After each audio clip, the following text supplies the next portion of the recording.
Hi guys, very interesting ang topic natin ngayon dahil ang content natin ngayon or topic natin ngayon ay isa sa mga legendary unit or model around 90s yan. At ito ay walang iba kundi ang 3D Rotair. Yan. Ito ang pinaka pioneer ng mga backspan. So ito yung pinaggayahan ng lahat ng mga box type model ngayon, mga household electric pan natin. Ito yung pinaka common dati nung nagsisimula ako na madalas ipagawa, kaya lang ngayon medyo rare na merong size yan na 14, 16, and then meron pa silang yung Rota King na tinatawag. So ngayon, mahan nyo ako sa isang episode ng ating channel kung paano gumawa ng 3D Rotair. Ayan. Tara!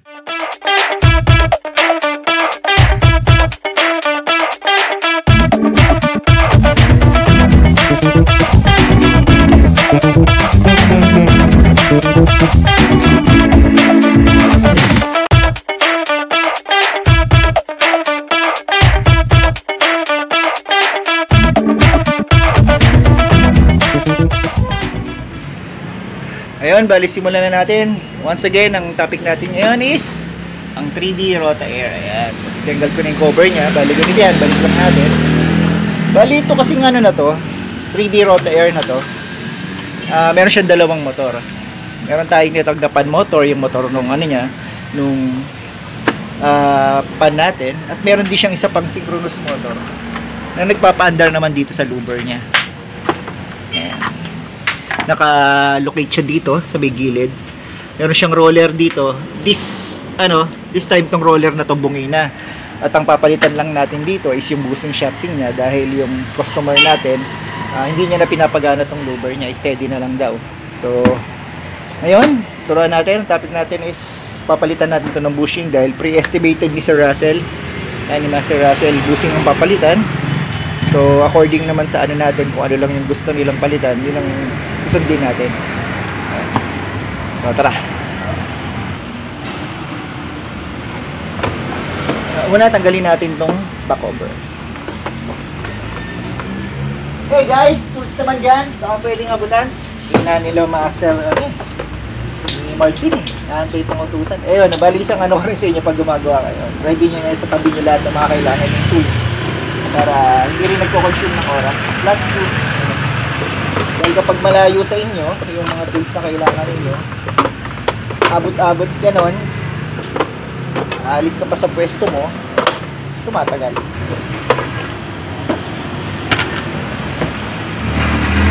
Tagal na natin yung back cover.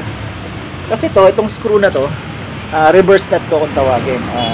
Ito kaya dati kasi hindi pa, ngayon kasi uso na yung span cap. Dito, kaya rin nilalagyan ito. Pag nilagyan ng pan cap, sasayad kasi dito.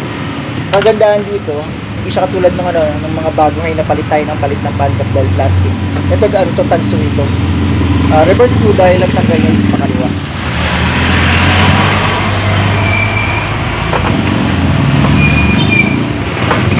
Sorry, ang tanggal niya is pakanan. Normally kasi tanggal natin is kaliwa, di ba? Medyo inaantok-antok pa ako. Kung makikita niyo yung material niya, hindi siya tanso siya.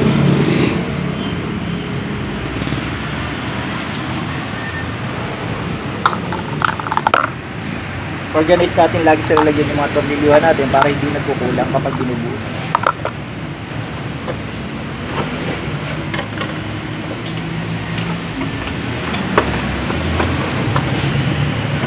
Pagpag muna. Electric pan please. Ayan. Ko nurse ko si Martin. Galing natin pag gumagawa tayo, bilisin natin yung mga hawakan natin para hindi puro alikabok at grasa yung kamay natin. Ilagay ka ng electric pan na lang na palayo sa'yo para yung alikabok hindi papunta sa'yo. Mamaya pagdating ng hapon, kuha ka ng mekaniko. Sa dami ng dumi. Ayan.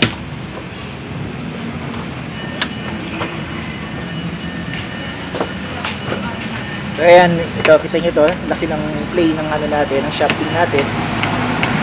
back and forth tapos up and down. So, kailangan natin talaga replace na yung bushing nito.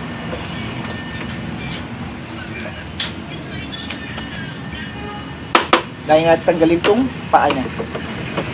Hindi natin siya makakalas not unless tinatanggal muna yung paa.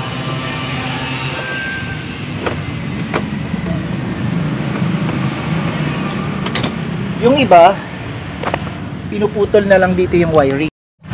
Sorry napindot ko. Yung iba, pinuputol na lang dito yung wiring pag nagkakalas sila ng motor. Hindi ko yun may advise sa inyo dahil mas maganda talaga. Kinakalas natin tong buong cover niya para nakikita rin natin yung situation ng internal wirings niya at saka ng mga switch niya. Pati yung capacitor, nag-check natin lahat.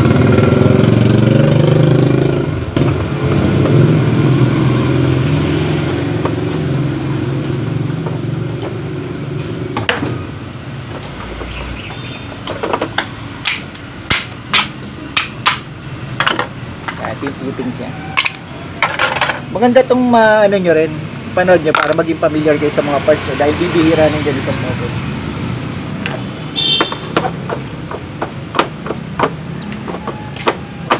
Yes, boss?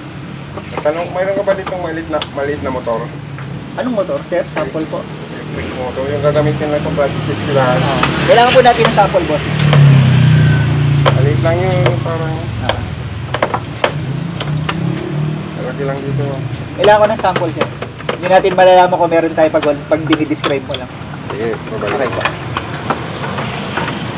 Padala na lang po. Ayun, ayan. May mga customer din tayo nagtanong. Actually, mahirap talaga intindihin kapag yung ano lang. Kaya na kapag mga project ng bata, yung minsan nagpapagawa sa atin yan. Kailangan natin ng sample para for the pricing.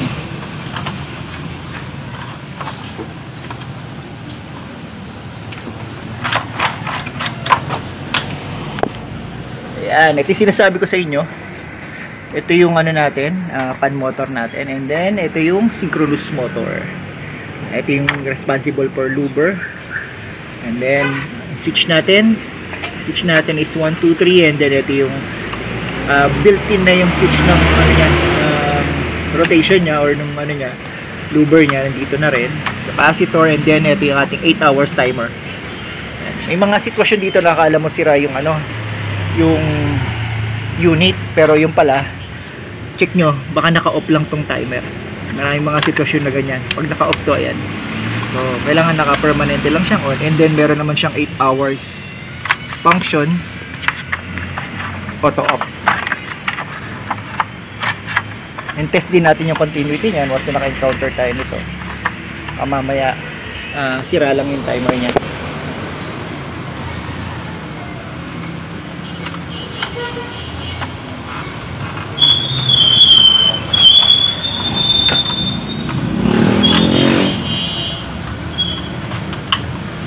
So kakalasin na natin yung wiring. And from here, yung wire natin, i-detach na natin siya sa ano, switch.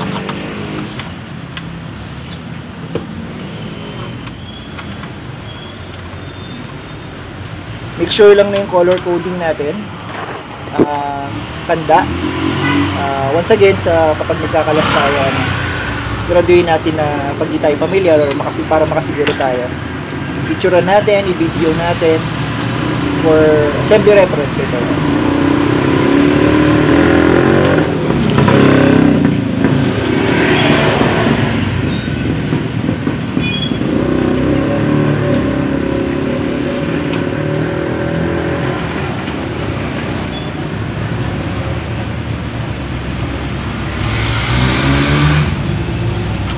Yung tip ko lang naman sa inyo dito is yung mag-iwan lang tayo ng kulay para alam natin, color to color, pagbabalik na natin.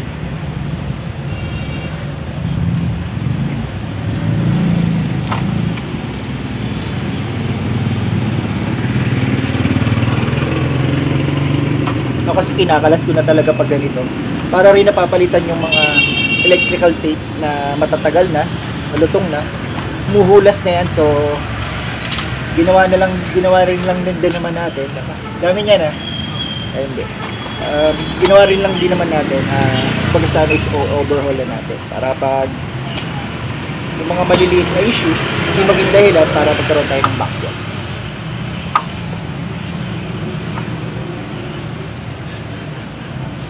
Meron lang tong apat na yun, natanggal na natin yung wires natin. Meron lang tayong apat na tornilyo na naka-attach sa housing niya.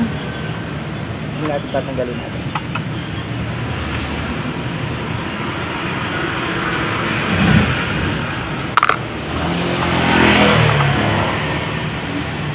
Sinama ko ngayon, kung mapapansin nyo, kasi kadalasan sa mga vlog ko is yung motor na lang pinapakita ko pag ginagawa ko yung unit. Ito yung mga old model, sinasama ko pati yung pag-dismantling or yung pagkakalas para dahil malaking bagay na pagbihira na yung unit at magkakaroon tayo ng reference sa pagkakalas niya pag na-encounter natin, dahil hindi ito yung na-encounter natin everyday. Yan, tagal lang. Dito ko lang siya tinanggal. So for familiarization, pinakita ko na sa inyo.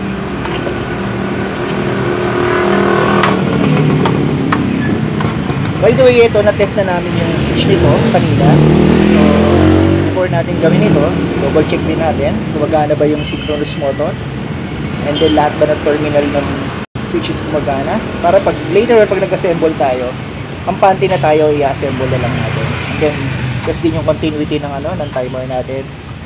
And then the rest is, na lang yung capacitor. Then, kalinisan na habang ginagawa. So habang gagawin ko to, pati naman lilinisan niya yan.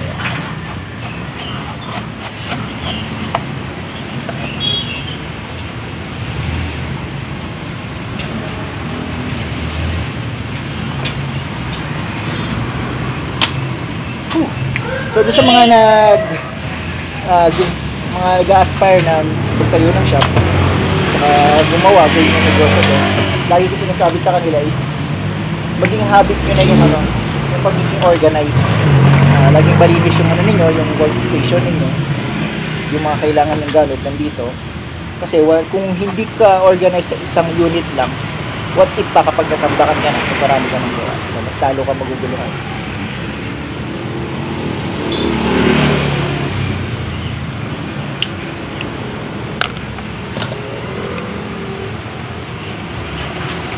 Nung mag-isa pa lang akong gumagawa, share ko lang sa inyo. Ang pinakamatagal na oras ko sa bawat unit, binibigay ko para sa sarili ko dahil tambak na yung gawa ko, tapos mag-isa pa ako, is 30 minutes. So within 30 minutes kailangan matapos ko yung kada isang unit, at sa ganun maging productive ako for the day. Kasi kasama na din yung kalas, linis, etc. Tapos habang gumagawa kami ng data-estimate. So ayan, kakalasin na natin. Meron siyang 4 na tornilyo dito. Naka-attach dito sa bracket niya. Ito yung pinaka-bracket. Tanggal ko na itong pin niya. So tanggalin muna yung pin dito sa shop pin niya. After natin tanggalin yung pin, lihahin. So para kapag ililabas natin yung shop pin, wala nang ribaba pag hinatak natin.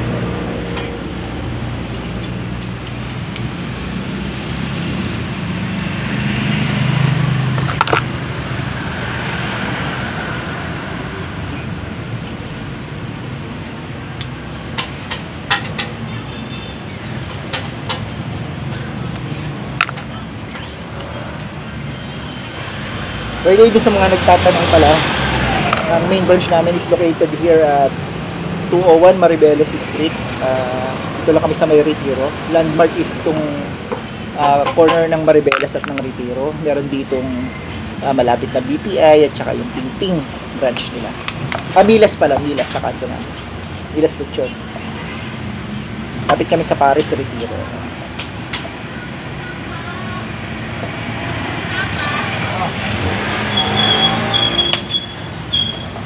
So ito yung motor niya, natanggal na natin, and ito yung shafting niya. Yan. Ito yung bracket. Sa paggaano natin, ito, pakita ko lang sa inyo. Yung pinakamaliit na butas dito, ito may mga butas dito. Yung pinakamaliit dyan nilalabas yung wire. Yung pinakamaliit. Para pag binabalik din natin, alam natin saan natin ilalabas. Pakita ko lang sa inyo, kasi nabigla ako ng kinalas kanina, sorry. Di maiwasan sa mga luma, lalo na kapag original pa ang motor, is lumulutong na yung motor dito. So kapag ganito, bago natin hugutin, lagi nating alalayan tong wire pag inilalabas natin. Yung mga 10, ano kasi, na nakakalas na ito. Ayan.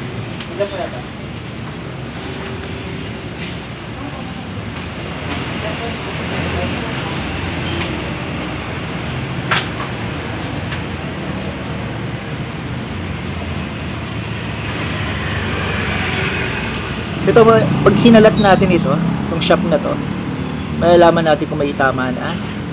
Ito, itong isa na to, tanggalin ko yung ano niya, mga spacer niya. Still wala pang salat, so okay pa siya. Mas probably kasi ito, non-lubricated, hindi siya nalilinisan, hindi siya nalalangisan. So, just to make sure kahit okay pa tong shafting na to, papalitan natin yung bushing niya harap likod. Once na may masalat na kayo na kahit konti lang dun sa shafting niya, palitan na agad. Yan ang ano, huwag tayo mag-aalangan na palitan once na may konting salat lang.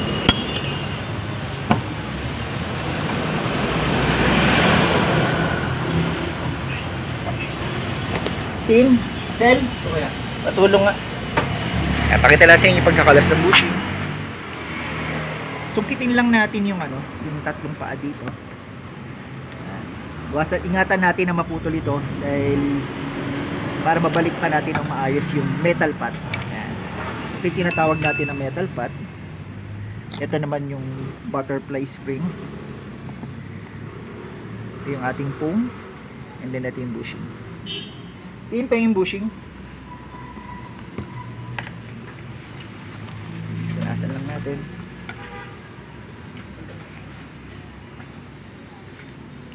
So, una natin ilalagay yung bushing sa pagbabalik niya. Ayan, and then itong ating foam. Next is itong ating butterfly spring. Yung mga paa niya, yung isa hindi ko na inulat. Ang technique dyan is itong dalawa lang. Para kakawit na lang natin itong isa na to. Ayan. Unahin natin siyang ikawit. Tapos itutulak na lang natin pababa yung dalawa pang sa dalawang side ng paa. Kailangan natin ng gumamit ng ano, ito yung tornilyo, may nut at may washer. Ito ginawa naming washer yung ano, yung gear na pwedeng humarang dito. Usually kapag butas to daw magagawa namin. Kasi ito walang butas, ito ginagawa namin lang. Ang solusyon dito is tutukuran na lang natin. Ito tukuran na lang natin dito. Ayan. Didiin mo lang yan.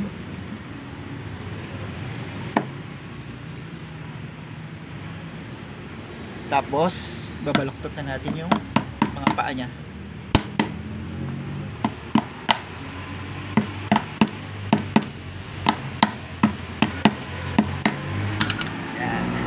So to test kung okay yung ginawa natin, kailangan nagagalaw-galaw ito at mahigpit.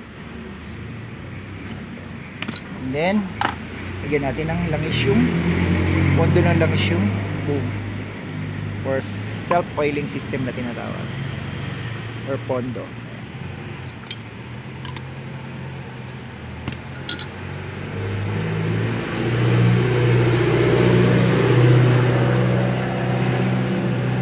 Sunod naman natin yung sa harapan niya. Ito, ingatan lang natin sa paglalabas ito kasi maaring tamaan yung winding natin. So ito yung ingatan natin. Same procedure lang din tayo. Kung ilalapag natin ito, sigurado yung meron kayong rubber matting.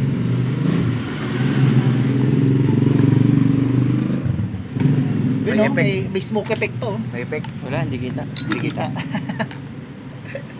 I mean, babe. Tawag ni Martin doon, beep. Post niya nga eh. Grabe. Grabe. Grabe yan. MB pa. Ayan, tanggalan natin, tulak lang. Tapos ingatan yung paglabas niya dahil baka tamaan yung winding. Meron itong mga gasket kapag original, kaya lang ito nadurog na. Ayan. Eh, makikita nyo yung mga ribaba niya, yun yung gasket. Kaso sa katagalan nadurog na.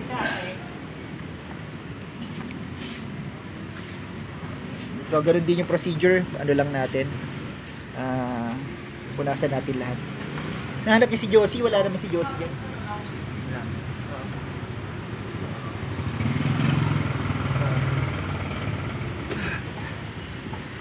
Yan, pwede natin yung bushing niya.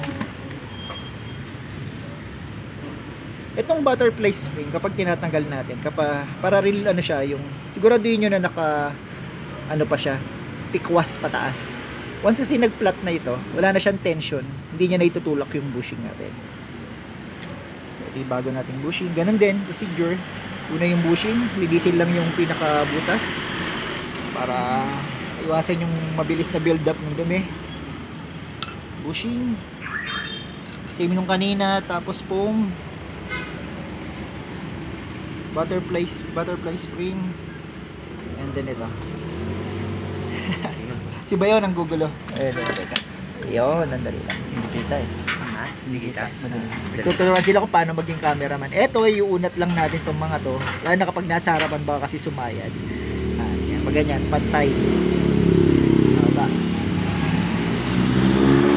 Lang ingatan lang natin at baka maputol. Wala kami stock.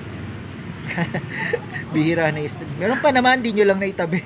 So walang meron dyan. Di nyo, natamad na silang hanapin. Bihira na kasi namin itong magamit. Apat ang ba yan?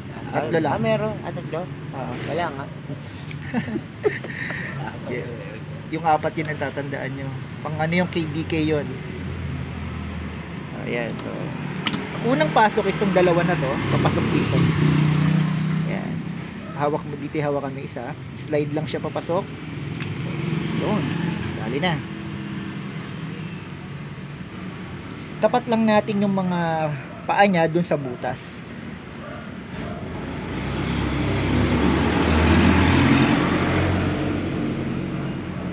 Wala yung butterfly spring natin. Lumihis. Ayan. Kailangan nakatungtong yung butterfly spring natin dun sa bushing natin. Ayan. Kasi pag tagilid po yan, hindi po yan maglalak ng maigi. Ayan, pakita mo. Medyo madilim yung butterfly spring natin. Slide, papasok. Una yung dalawang paa. Yun. So ito yung sinasabi namin sa inyong purpose nito kanina. Pasok natin ito. Ito yung magsisilbing harang, yung washer niya. Pwedeng washer lang naman gamitin ninyo. Masyado lang kami genius, ginagamit namin yung Yan yung yung plastic. Yung push. Walang meron sa iba. Pusher. Yung matinding Tawag nila dito pusher. Parang drugs lang. So ayan, nakalawit na yung tatlong paa niya.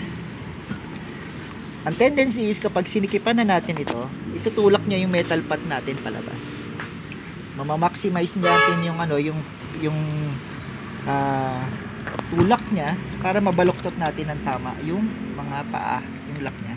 So ayan, nakalawit na to dahil sa dumiin nito, umangat yung metal pot. Kailangan na lang natin gawin is baluktotin siya na dahan-dahan.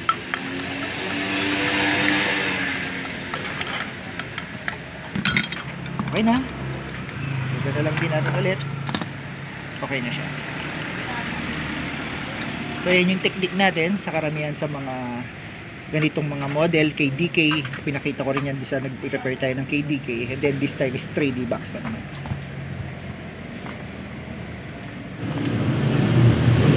So okay naman, assembly time. Proper spacing na lang tayo. Spacer. Kailangan nakapantay itong ating bola dito sa ating stator. Yung tamang spacer natin. Kailangan ito yung kapal ng natin, ng motor natin. Kailangan pantay siya dito. Ayan, nakapantay siyang gano'n. yung guhit nito, sakto dapat sa guhit nito.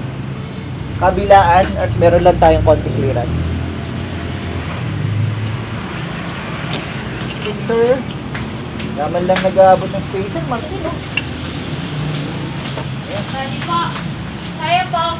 500 po kakaya po yung salami po. Saka yung junk. Hi, ka sa vlog natin. Ayun, kasama ko ang pinakari. Eh, mahihahin yan si Uben. Ang aming master Uben dito. So, dadagdagan lang natin hanggang sa magpantay siya. Bayaw, pag naririnig tayo sa vlog natin, baka machismis tayo.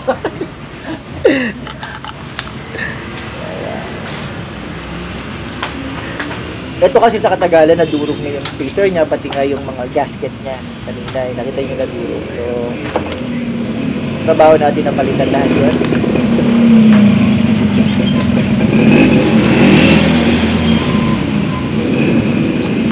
Yan.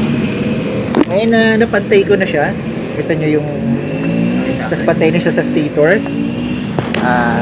Kalimutan lagyan ng pondo yung langis yung foam natin. Masyadong... Kita niyo po, tatlo po kami lahat may kulay, yung may-ari na lang wala. Para silang mga rugby boy, tingnan mo yun. Lahat sila may kulay yung buhok.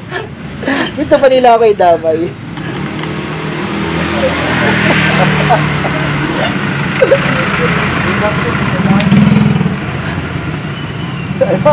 K-pop.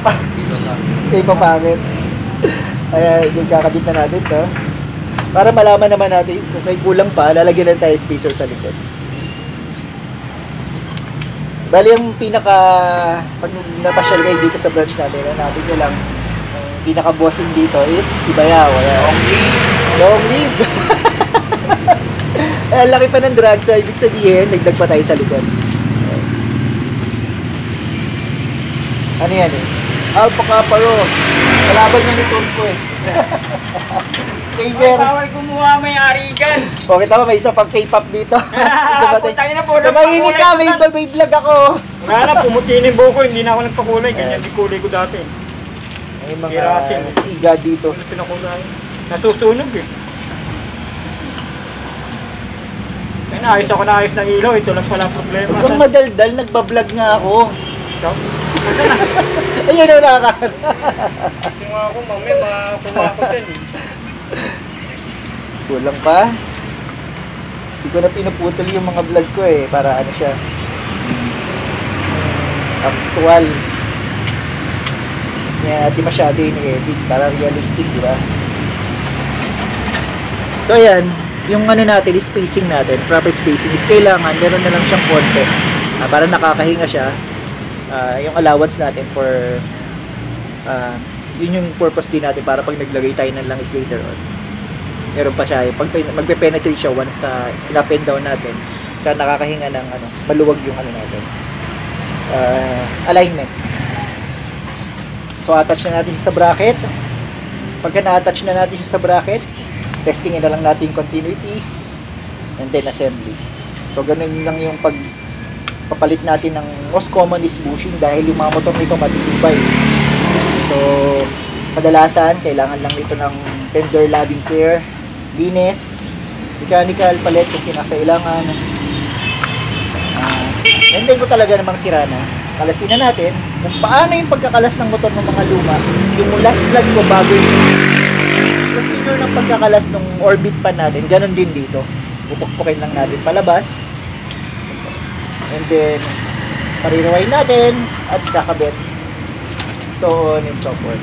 Ganun lang. So, para di na masyado mahaba yung vlog natin, kakabit ko lang ng tornilyo.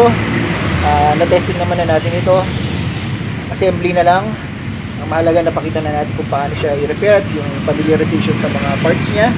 So, until next vlog natin, Bayaw! Next vlog, marami pang parating. Kaya kailangan dumating lang kayo. Next vlog, abangan nyo. Makina ng isang pang-shooting. Iano namin. Pakita mo ba yun? Pakita namin. Isang electric pan pang-shooting. Ginaganap to sa Switzerland. Ginagamit to. Para mahangin-mahangin. Ayan. Yan ang magiging next vlog natin. Okay. Siyempre, magpapaalam na uli ang, ang Marchis Repair Shop and Company. Parang BST lang So ngayon sana na-share kami sa inyo. Gali, di naman sa mga tip ko sa inyo, maging masaya lang kayo pag gumagawa kayo. Masyado ring seryoso at huwag din naman masyadong maharot para maging masaya lang sa paggawa. So God bless everyone. Kana na-share namin sa inyo kung paano gumawa at magpalit ng bushing ng 3D Rotair Taxman. Siyempre, huwag kakalimutan, kahit walang nanonood, maraming fans! Bye!